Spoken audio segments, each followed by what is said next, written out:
माता महाकालीच्या पावन भूमीत शक्तीला नमन करतो. भारत रत्न डॉक्टर बाबासाहेब आंबेडकर यांना वंदन करतो. चंद्रपूरकरांना माझा नमस्कार.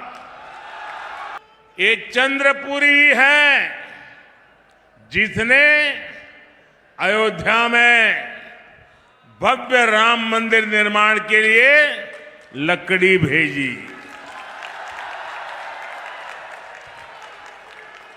नए भारत की प्रतीक संसद की नई इमारत में भी चंद्रपुर की ही लकड़ी लगी हुई है. साथियों, 2024 लोकसभा चुनाव स्थिरता बनाम अस्थिरता के बीच का चुनाव है. एक और भाजपा एनडीए है जिसका ध्येय है देश के लिए कड़े फैसले लो, बड़े फैसले लो.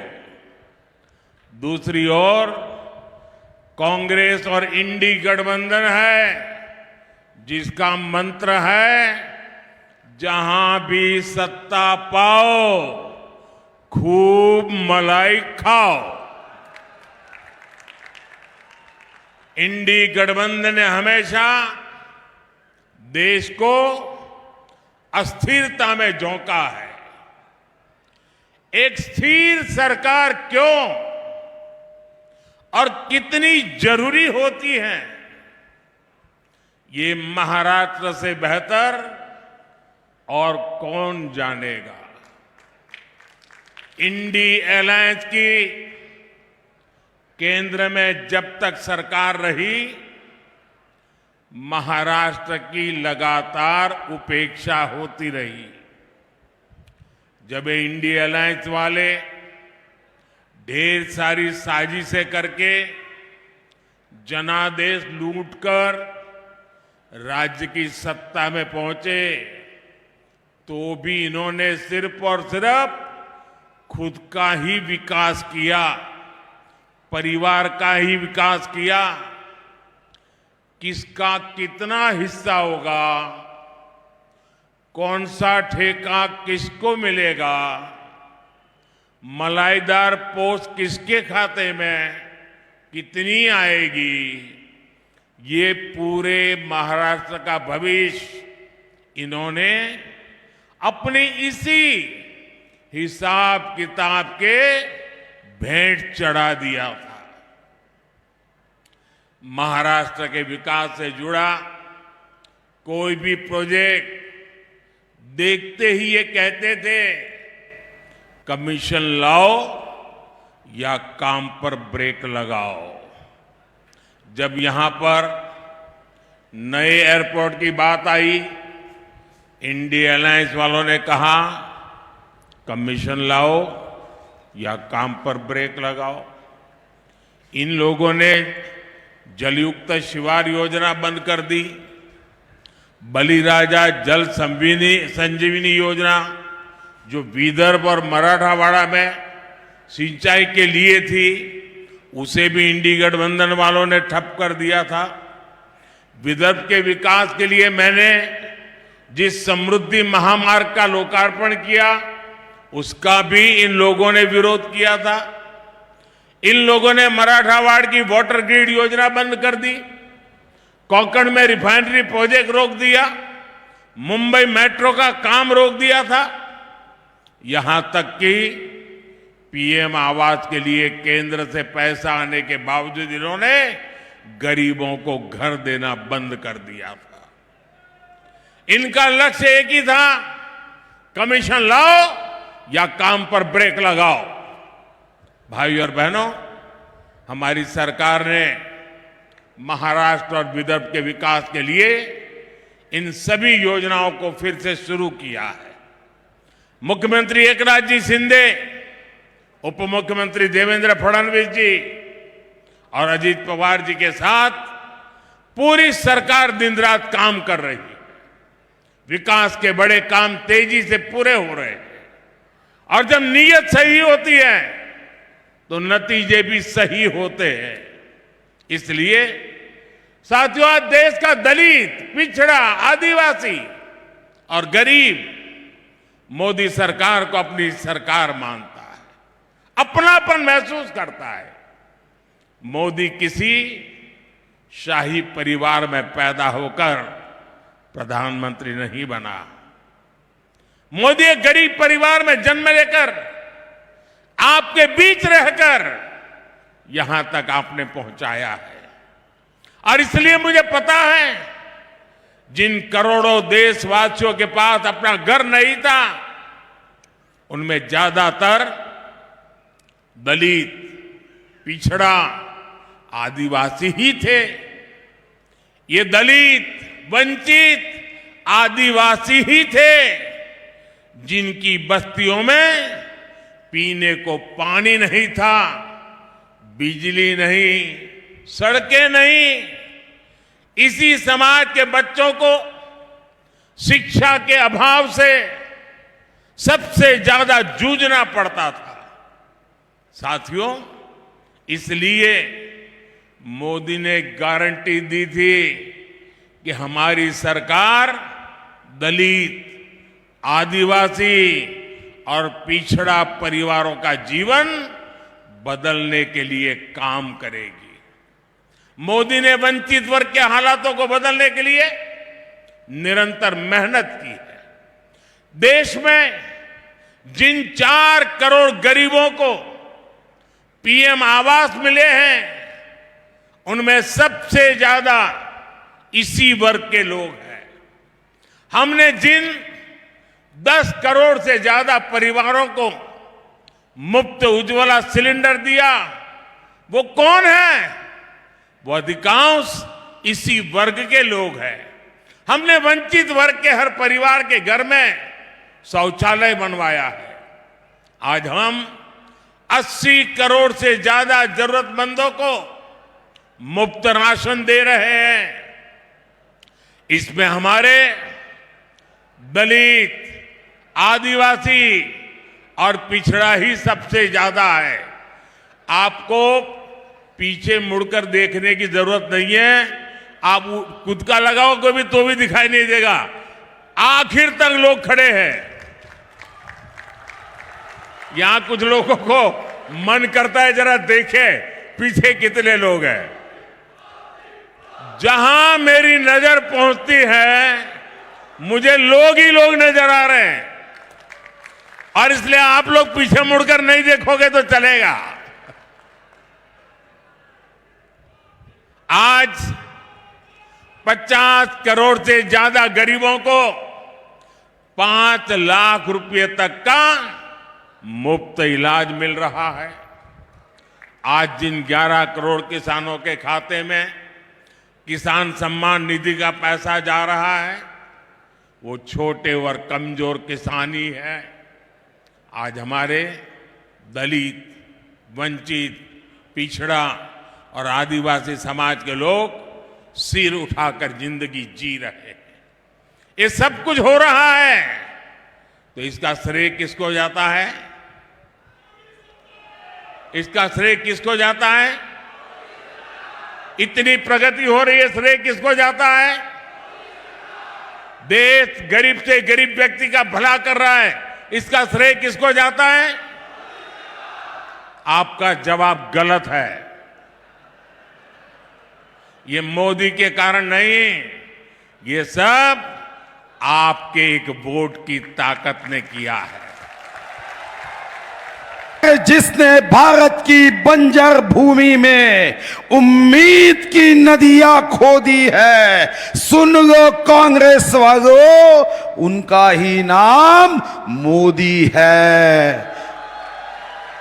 मी मान्य मोदीजींना धन्यवाद देतो की महाराष्ट्राच्या या भूमीमध्ये पहिल्यांदा माननीय मुख्यमंत्री मान्य देवेंद्रजीच्या नेतृत्वात ही महाराष्ट्राच्या वाघाच्या भूमीत दीक्षा भूमीमध्ये ही पहिली सभा होणार आहे. आएंगे तो मोदी ही. अरे या देशातला कोणत्याही राजकीय पक्षाचा नेता असू द्या, कोणत्याही राजकीय पक्षाचा कार्यकर्ता असू द्या, आपल्या सर्वांना माहिती आहे काँग्रेसवाल्यांची ही नार्को टेस्ट केली तर तोही म्हणतो प्रधानमंत्री तो मोदी ही होंगे, अब की बार 400 पार, हे काँग्रेस वाले ही म्हणताय. मग मी आपल्याला प्रश्न विचारण्यासाठी आलो आहे की काँग्रेसला मत म्हणजे विनाशाला मत आहे. काँग्रेसला मत म्हणजे माफिया राजला मत आहे. काँग्रेसला मत म्हणजे गुंडागर्दीला मत आहे. काँग्रेसला मत म्हणजे आपल्या पायावर धोंडा मारणं आहे.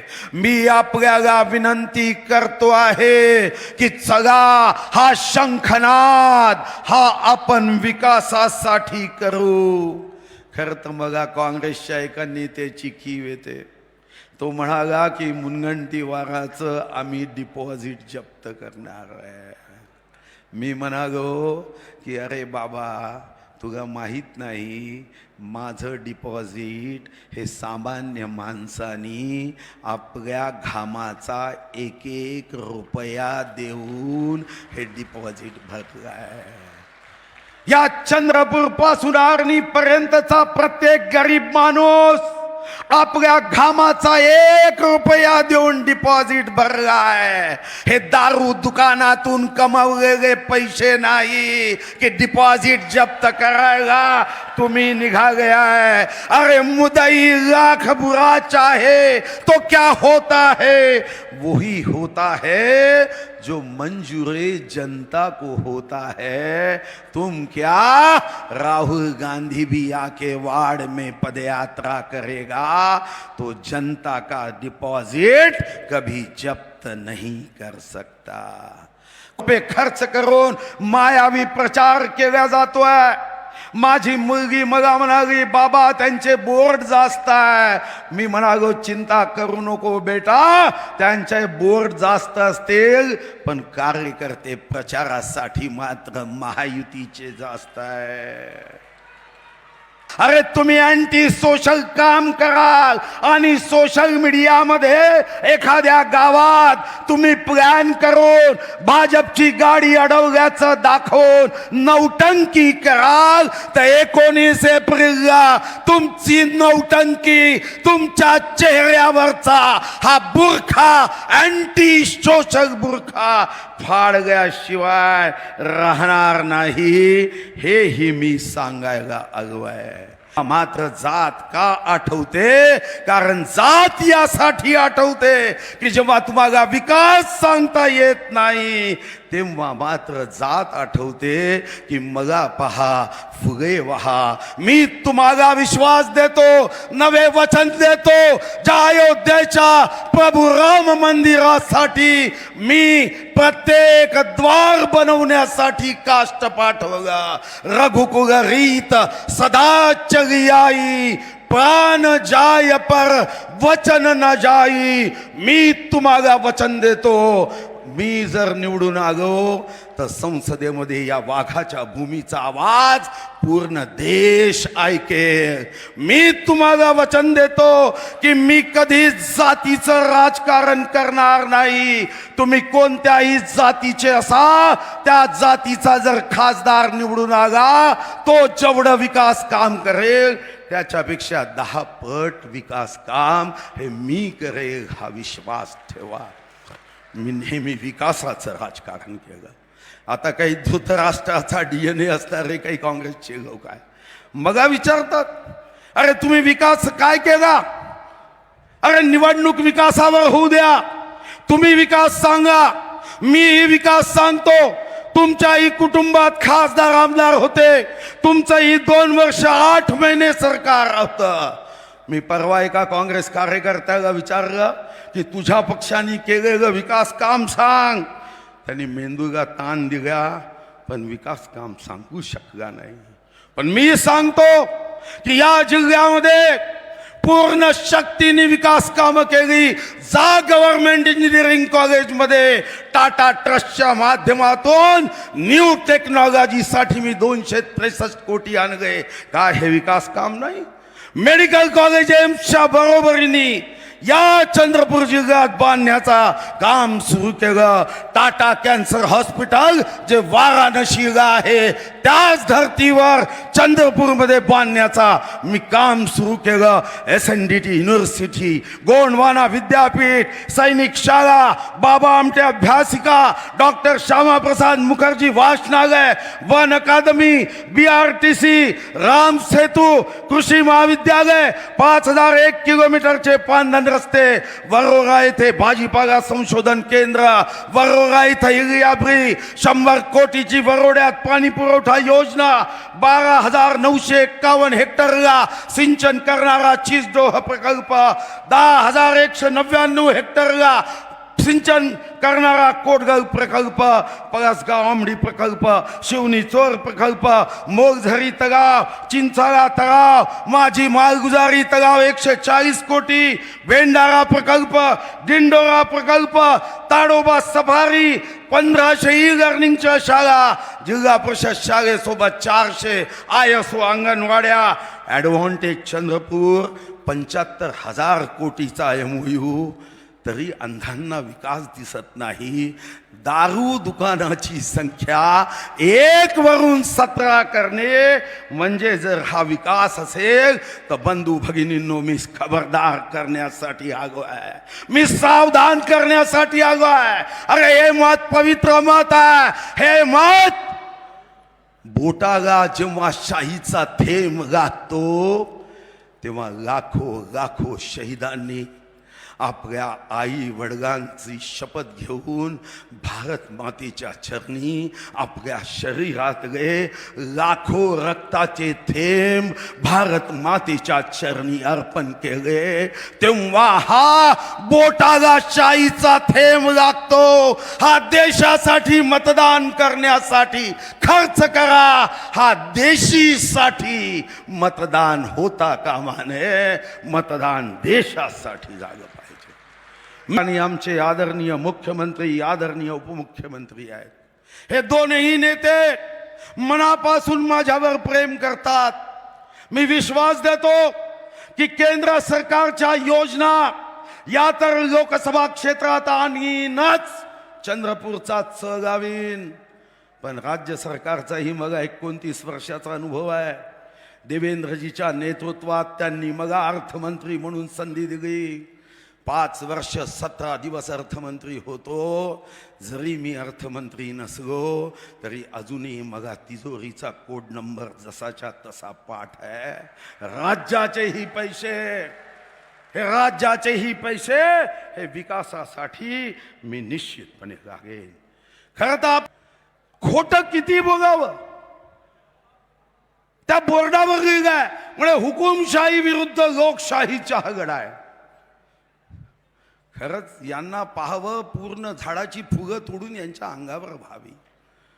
आणीबाणी मोदींनी लावली. अरे 19 महिने देवेंद्रजीचे पिताश्री माझे वडील निरपराध शोभाताई फडणवीस 19 महिने जेलमध्ये गेल्या. दोष काय होता तर तेरा वैभव अमर रहे मां हम दिन चार रहे ना रहे, भारत माता की जय, वंदे मातरम यासाठी जेलमध्ये टाकणारे आता लोकशाही सांगताय. अरे ज्यांनी 1984च्या दंग्यात पत्नीच्या नजरेसमोर पतीला जळत्या ट्रक मध्ये टाकलं, 4 वर्षाच्या माझ्या शीख मुलाच्या समोर त्याच्या वडिलांना ट्रक मध्ये टाकलं, ते आता हुकुमशाही लोकशाहीचं युद्ध लढताय. अरे एका सख्या भावाला सख्या बहिणी सोबत कपडे उतरवून एका खाटेवर झोपवणारे हे काँग्रेसवाले देशाचे तुकडे तुकडे करण्याची भाषा करण्याचे काँग्रेसवाले अफजल गुरुला फाशी देऊ नका म्हणणारे काँग्रेसवाले तुष्टीकरणाचं राजकारण करणारे काँग्रेसवाले बोर्डावर लिहितात हुकुमशाही विरुद्ध लोकशाही. अरे हुकुमशाही तुमची आहे, लोकशाही बघायची असेल तर या जनसागराकडे बघा. हा जनसागर साक्षीला आहे की लोकशाही म्हणजे काय असते. आणि बोलून जातात, भान बेभान होता आणि म्हणतात कि ये देश के लिए कांग्रेस के वोट दो क्योंकि स्वर्गीय इंदिरा गांधी ने जान दी. ये देश के लिए राहुल गांधी जी स्टेजवर बसून असतात आणि आमचे खारगेजी म्हणतात की राहुल गांधी जी के शरीर के तुकडे तुकडे हुए. असं बेभान नेतृत्व ज्या पक्षाचं आहे ते जनतेला न्याय देऊ शकणार नाही. आणि म्हणून आपल्याला विनंती आहे, मत भूल कमल का फूल, कमल के साथ चले, विकास की ओर चले. राष्ट्र नायक देश नायक मोदी जी के साथ चले. तुमचं भविष्य तुमच्या हातात. 19 एप्रिलला कमल चिन्हाची बटन दाबा आणि देशाला जगाचा कप्तान गौरव बनवण्यासाठी आशीर्वाद द्या. जय हिंद, जय महाराष्ट्र.